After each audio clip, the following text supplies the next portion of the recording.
તક્ષશિલાના વાલીઓ ન્યાય યાત્રામાં નહીં જોડાય. તક્ષશિલાના વાલીઓ હવે ન્યાય યાત્રામાં નહીં જોડાય. સુરત ખાતેથી આ માહિતી મળી રહી છે, જ્યાં વાલીઓ રાહુલ ગાંધીની ન્યાય યાત્રામાં ભાગ નહીં લે. તક્ષશિલાના વાલીઓ દ્વારા ન્યાય યાત્રામાં ભાગ ન લેવાનો નિર્ણય કરવામાં આવ્યો છે. લડતમાં રાજકારણ લાવવા માંગતા નથી વાલીઓ, અને વાલીઓની કોર્ટ કાર્યવાહીમાં મદદરૂપ થવા માટે અપીલ કરવામાં આવી છે. Day to day fast track કોર્ટમાં કેસ ચલાવવા માટે વાલીઓએ પોતાની માંગ ઉઠાવી છે. તો સુરત ખાતે તક્ષશિલાના વાલીઓ ન્યાય યાત્રામાં નહીં જોડાય. વાલીઓ રાહુલ ગાંધી દ્વારા યોજાનાર ન્યાય યાત્રામાં નહીં જોડાય.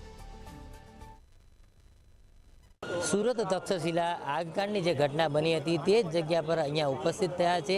જોઈ શકાય છે આ જે બિલ્ડિંગ હતું, આ જે બિલ્ડિંગ તક્ષશિલા છે, અને તેમાં જ ઉપર જે પ્રકારે આખો ડોમ બનાવવામાં આવ્યો હતો, અને તેમાં જે આગકાંડની ઘટના બની હતી જેમાં 22 જેટલા માસૂમ ભૂલકાઓ મોતને ભેટ્યા હતા. ત્યારે તેના વાલીઓ છે તે આજે પણ જે ન્યાયની ઝંખના માટે થઈને ન્યાયની લડત છે તે લડી રહ્યા છે. તેને લઈને અહીંયા આપણી વચ્ચે વાલીઓ ઉપસ્થિત, એમની સાથે વાત કરીશું. જે પ્રકારે આ મામલો સામે આવ્યો છે, અને તમે કોર્ટમાં પણ ક્યાંય ને ક્યાંય ફાસ્ટ ટ્રેક કોર્ટમાં આ કેસ ચલાવવાની માંગ કરી હતી, શું ચૂકાદો? અમે અહીંયા સેશન કોર્ટમાં પણ અમારા વકીલશ્રી દ્વારા અરજી કરેલી હતી કે આ કેસને પ્રાથમિકતા આપીને ફાસ્ટ ટ્રેકમાં ચલાવવામાં આવે. અમારી અરજી ખારીજ થઈ છે.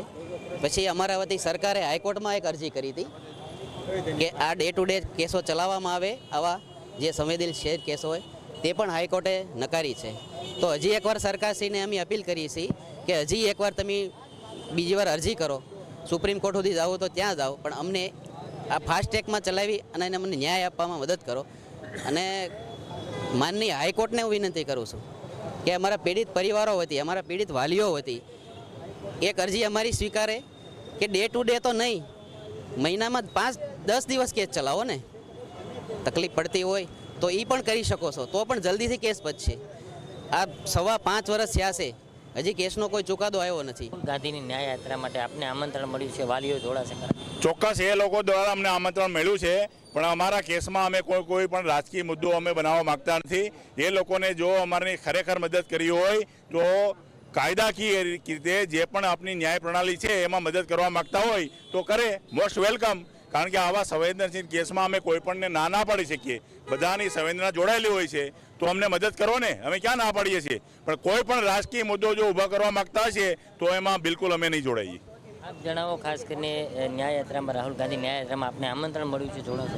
અમે જોડાવાના નથી સાહેબ. હવે એક જ મુદ્દો મારો છે કે ભાઈ જો ન્યાય યાત્રા કાઢવાથી ન્યાય મળી જતો હોય તો સાહેબ બધા રોજ ઉઠીને ન્યાય યાત્રા જ કાઢશે. પહેલો મુદ્દો છે. આજે નહીં, અમે 5.25 વર્ષ ત્યાં શાસક પક્ષ હોય ચાહે વિપક્ષ હોય, અમે કોઈ પણને રાજકીય એન્ટ્રી કરવા માંગતા નથી, અને એન્ટ્રી નથી કરાવી એટલે જ અમે આ સુધી પહોંચ્યા છીએ. આજે પણ આ તમામ વાલીઓ છે તે ન્યાયની ઝંખના માટે ઝંકી રહ્યા છે. કહી શકાય કે જે પ્રકારે આ તમામ વાલીઓને રાહુલ ગાંધીની ન્યાય યાત્રા માટે પણ આમંત્રણ પાઠવવામાં આવ્યું છે, પરંતુ કોઈ પણ વાલી તેમાં પણ જોડાવાના નથી.